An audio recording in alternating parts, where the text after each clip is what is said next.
Hello students, today we will study about the second part of chapter 6 history.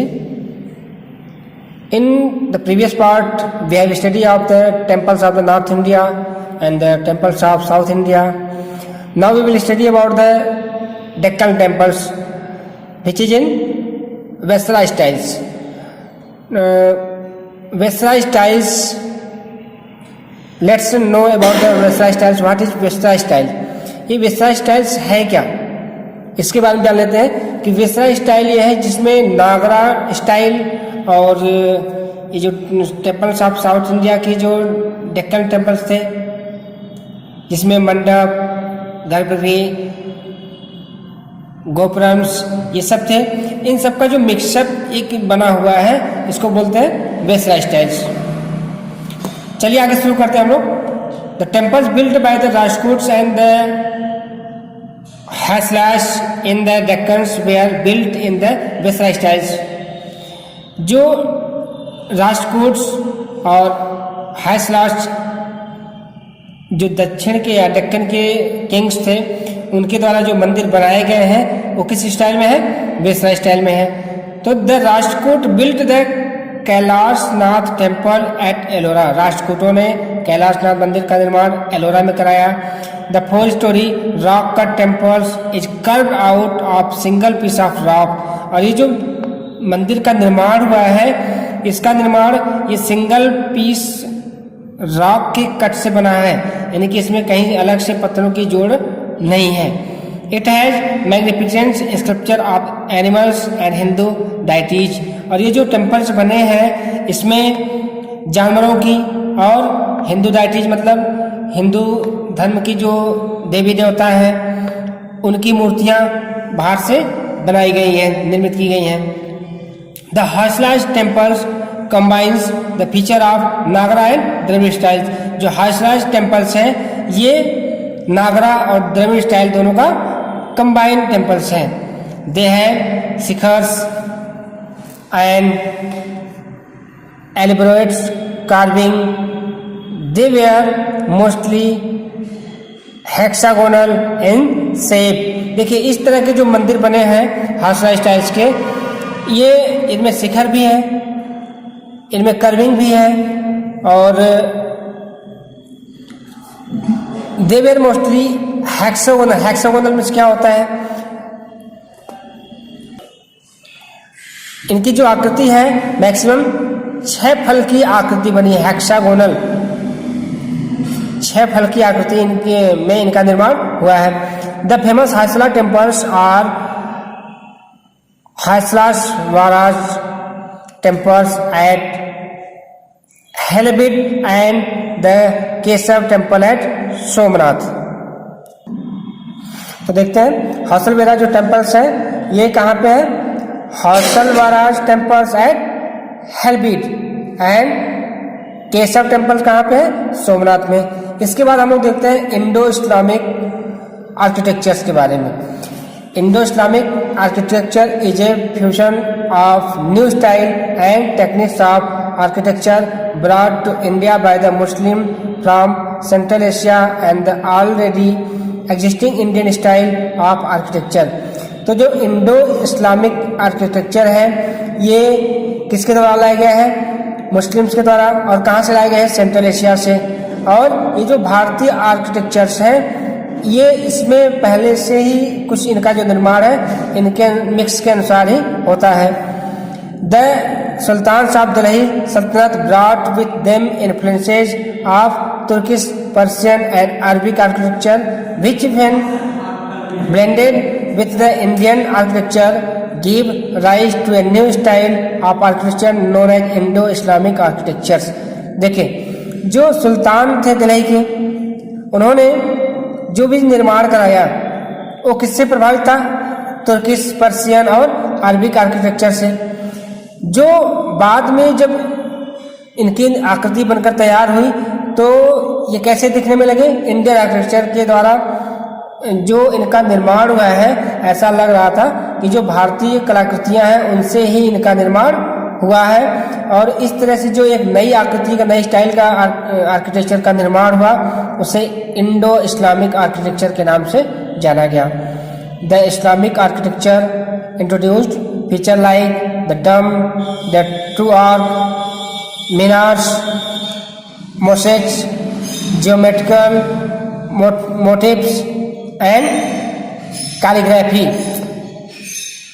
The Indian elements include the courtyard, the balconies supported by brackets, symmetries, solidity and ornamentations.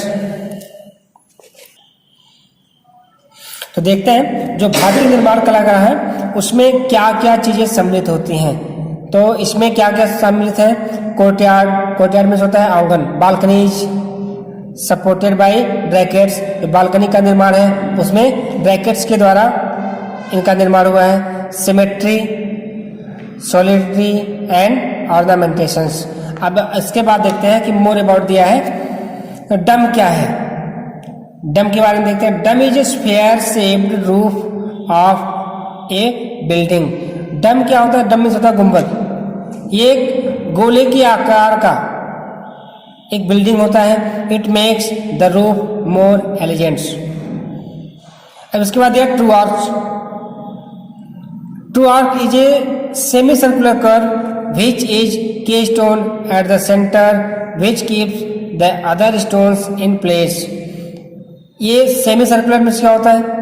अर्धवृत्ताकार मुड़ा हुआ भाग है जो दूसरे stones है वो इनके ऊपर या इनके स्थान पर सपोर्ट किया जाता है, लगाए जाते हैं। इसके बाद देखते हैं मीनारे। मीनार क्या है? मीनारे एक इज टाल एंड लीन टावर।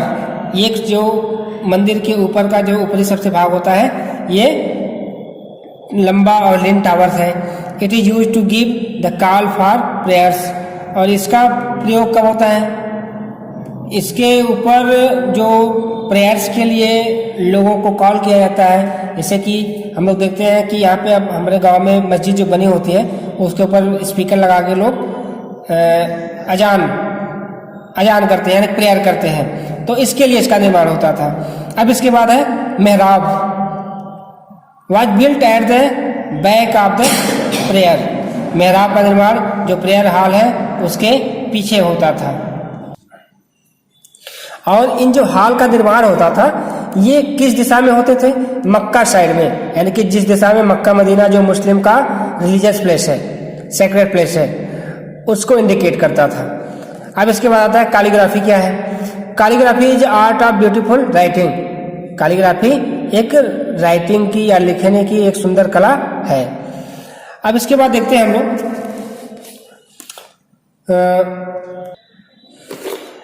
अब इसके बाद आगे हम लोग बढ़ते हैं चैप्टर में। Perhaps the main reason for the fusion was that the craftsman employed to build these structures were Indian. शायद जो मेन कारण था निर्माण का कि जो क्राफ्टमैन जो एम्प्लॉयड होते थे ये मैक्सिमम कौन होते थे? भारतीय होते थे। We find Indian motifs like lotus, bell और swastik in some of these structures. Indian architecture के एग्जाम्पल में हम लोग दे सकते हैं, यहाँ के कलाकारों के जो कलाकृतियाँ हैं उनके बारे में हम लोग दे सकते हैं कि जो भी निर्माण हुए हैं उसमें किनका निर्माण अधिक से अधिक हुआ है? लोटस कमल का है, बेल का है, स्वस्तिक चिन्ह का है। ठीक है। On the other hand Indian rulers like Rajput adopted the arch in the monuments। और दूसरे पर देखते हैं तो जो भारतीय शासक हैं राजपूत हैं, इन्होंने अपने मॉन्यूमेंट्स में किसका निर्माण करवाया है? आर्च का। Islamic architecture in India can be classified into 3 types. जो इस्लामिक आर्किटेक्चर है भारत में उसको 3 भागों में या 3 प्रकार से विभाजित किया गया है। तो पहला है द सल्तनत आर्किटेक्चर, सेकंड है द प्रोविंशियल आर्किटेक्चर और तीसरा है मुगल आर्किटेक्चर। तो सबसे पहले हम लोग देखते हैं द सल्तनत पीरियड। तो सल्तनत पीरियड के जो निर्माण है हम लोग उसके बारे में इसमें अध्ययन करेंगे। देखते हैं। The earliest monuments of this period was the Quwwatul Islam mosque. तो जो इस काल का जो सबसे प्राचीन निर्माण है या अर्लीस्ट निर्माण है वह है कुवैतुल इस्लाम मस्जिद, बिल्ट बाई कुतुबुद्दीन ऐबक। और किसके द्वारा निर्माण किया गया था? कुतुबुद्दीन ऐबक के द्वारा, the first sultan. He built this monument to mark his victory over Delhi. और उसने इस मॉस्क का निर्माण दिल्ली पर विजय के प्रतीक चिन्ह के रूप में बनवाया था।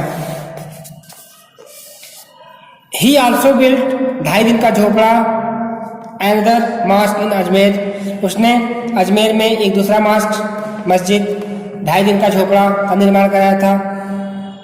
Qutub Minar Delhi was also begun by him but was finished by Iltutmish. Qutub Minar का जो शुभारंभ कुतुबुद्दीन ऐबक के द्वारा ही किया गया था, लेकिन उसको वह पूरा नहीं करा सका और उसको बाद में इल्तुतमिश के द्वारा पूरा कराया गया। तो कुतुब मीनार के बारे में कुछ और बातें जान लेते हैं। Qutub Minar built of red and buff sandstones is the finest example of the architecture of Sultanate period. जो कुतुब मीनार है वो सल्तनत पीरियड का एक बहुत ही कुशल उदाहरण है। It is the highest stone tower in the India. और यह भारत में एक सबसे ऊंचा पत्थर का बना हुआ टावर है। The minar is 72.5 metre in height and 379 stairs. इसकी ऊंचाई जो है 72.5 मीटर है और इसमें 379 सीढ़ियाँ बनी हुई है। It has a diameter of 14.32 metre at the base which decreases to 2.75 metre at the top. और इसका जो डायमीटर है, डायमीटर मतलब क्या होगा, नीचे जो घेरा बना हुआ है वो नीचे से है 14.32 मीटर और जो ऊपर जाके 2.75 मीटर रह गया है। It is covered with intricate carving and verses from the Quran. इसमें कुरान की कुछ आयतें भी लिखी गई हैं। It is a UNESCO world heritage site और यूनेस्को के द्वारा इसको एक विश्व विरासत के रूप में चिन्हित किया गया है। Qutubuddin Aibak started the tower in 1199 and built the first storey. Qutubuddin Aibak ने इसका निर्माण 1199 में स्टार्ट कराया था और पहले माले का निर्माण इसने करा दिया था। 3 more stories were added to the tower by his successor and son-in-law Iltutmish. और बाद की जो 3 टावर्स बने हैं, 3 बिल्डिंग्स बने, 3 महले बने हैं, वो इनके जो अगले सुल्तान थे इल्तुतमिश और जो इनके सन-इन-लॉ भी थे उनके द्वारा कराया गया। The buildings process of Qutub Minar took about 75 years. और इस बिल्डिंग को निर्मित होने में लगभग 75 वर्ष का समय लगा था। The tomb of Iltutmish built by Iltutmish himself was one of the first of its kind in India. जो इल्तुतमिश का मकबरा है यह भारत में किसी शासक द्वारा बनाया गया अपनी तरह का एक अलग प्रकार का मकबरा है। चलिए देखते हैं कि जो टम्ब का निर्माण इल्तुतमिश के द्वारा कराया गया है उसकी खासियत क्या क्या, विशेषता क्या क्या है। The interior of the tomb has a fusion of Indian and the Islamic designs. तो जो ये टम्ब बना गया है इसके अंदर आंतरिक भाग में जो इस्लामिक और इंडियन डिजाइन का कॉम्बिनेशन है। While the calligraphy and geometric pattern represents Islamic influence, the lotus and the wheel represent Indian influence. जो मॉस्क के अंदर जो जियोमेट्रिक पैटर्न्स है, कैलीग्राफी है, ये इस्लामिक इन्फ्लुएंस को दिखाती है। और उसके बाद जो लोटस है, व्हील है, ये सब इंडियन इन्फ्लुएंस को दिखाता है। The Alai Darwaza built by Alauddin Khilji is a beautiful gateway to the Quwwat al Islam mosque near Qutub Minar. Alai Darwaza जो अलाउद्दीन खिलजी के द्वारा बनवाया गया है कुवैतुल इस्लाम मॉस्क के करीब बनाया गया है जो कुतुब मीनार के करीब है। Built of red sandstone, it has a beautiful इनली work with marbles. इसका निर्माण किससे हुआ है? रेड सैंडस्टोन लाल संगमरमर के पत्थरों से बना हुआ है। और इसमें जो आंतरिक वर्क है वो मार्बल से है। He also started the construction of Alai Minar near the Qutub Minar, और इसने कुतुब मीनार के करीब में ही एक अलाई मीनार का निर्माण भी शुरू किया था। दो Alai Minar was meant to be taller than even the Qutub Minar, it was abandoned after the first storey. ऐसा निर्माण कराया था अलाउद्दीन खिलजी के द्वारा कि इसका जो निर्माण होना था ये कुतुब मीनार से भी कुछ ऊंचा होना था, लेकिन फर्स्ट स्टोरी मतलब पहली बिल्डिंग बनने के बाद इसको रोक दिया गया। He also built Siri the second of the 7 cities of Delhi. इसके बाद इन्होंने सीरी का निर्माण कराया था जो दिल्ली के 7 शहरों में एक सेकंड में थे। Ghiyasuddin Tughlaq the founder of Tughlaq dynasty built the Tughlaqabad fort, 3rd city of Delhi. और गयासुद्दीन तुगलक जिन्होंने दिल्ली के तीसरे शहर तुगलकाबाद का निर्माण कराया था, उन्होंने तुगलकाबाद किले का निर्माण कराया। ही also built A tomb for himself on an island in an artificial lake. देखिए उन्होंने तुगलक ने अपना जो टम्ब बनवाया था अपने लिए, वो कहाँ बनवाया था? आर्टिफिशियल लेक भी बनवाया था। तुगलक गयासुद्दीन तुगलक के बाद जो उनके बाद आए थे हिज सक्सेसर मोहम्मद बिन तुगलक बिल्ट जहांपना। मोहम्मद बिन तुगलक ने किसका निर्माण कराया था? जहांपना का, the 4th city of Delhi, और दिल्ली का जो 4था शहर था। However when he moved his capital to Daulatabad the city was destroyed. और जब उन्होंने अपना कैपिटल दिल्ली से दौलताबाद कर लिया था तो इस शहर पूरी तरह से डिस्ट्रॉय हो गया था, कि बर्बाद हो गया था, नष्ट हो गया था। Firoz Shah his successor built the 5th city of Delhi known as the Firozabad और फिरोज शाह कोटला। फिरोज शाह जो मोहम्मद बिन तुगलक के बाद आया, उन्होंने दिल्ली का जो 5वां शहर है कौन सा? फिरोज शाह कोटला या फिरोजाबाद के नाम से जिसे जाना जाता है उसका निर्माण कराया। अब इसके बाद आता है प्रोविंशियल आर्किटेक्चर, तो इसके बारे में हम लोग पढ़ेंगे नेक्स्ट वीडियो में। आप लोग इतना देखिए, अगर कोई डाउट हो तो फिर पूछ लीजिएगा। Okay, thank you.